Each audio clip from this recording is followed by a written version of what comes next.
L'écho avec vous, Pierre Kupferman, on va parler de la SNCF. Alors on sait, on est encore en plein milieu de l'été, mais on fait déjà un bilan pour l'entreprise. Il y avait beaucoup d'inquiétudes et finalement c'est moins pire que prévu. Oui, on est sur des chiffres qui sont relativement rassurants. Alors, 8 millions et demi, 8 millions de passagers dans les TGV en juin, sans doute donc un peu plus en août, puisque les estimations, c'est aujourd'hui 8 millions et demi pour ce mois d'août.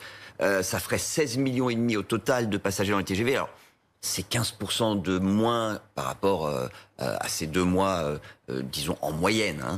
Et ça veut dire qu'on n'est clairement pas sur un retour à la normale, mais que ça limite quand même la casse par rapport à ce qui était prévu encore avant l'été.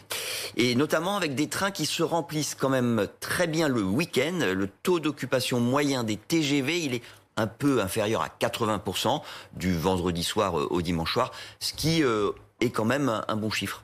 Alors, est-ce que ça suffit pour être rentable à la SNCF? C'est ça le problème, hein, parce que la rentabilité, elle se calcule en fonction de 2 critères. Le premier critère, eh bien, c'est le remplissage des trains. Rouler à moitié vide, ça coûte très cher, et donc on voit que ça monte en puissance. Mais en revanche, il y a le prix payé par les passagers. Ça, c'est le deuxième critère.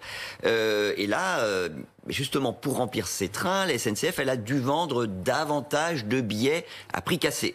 Pour vous donner une idée, en temps normal, les trajets à moins de 49 €, c'est 15% de l'offre de billets. Là, cet été, on était à 25%. Un billet sur 4, ça représente 5 millions de billets. Et pour autant, ces 5 millions de billets, ils n'ont pas été intégralement vendus parce que c'est quand même beaucoup de billets qui étaient proposés pour des voyages hors week-end, c'est-à-dire les jours où les TGV se remplissent mal. Et ces billets, c'est pour aller où?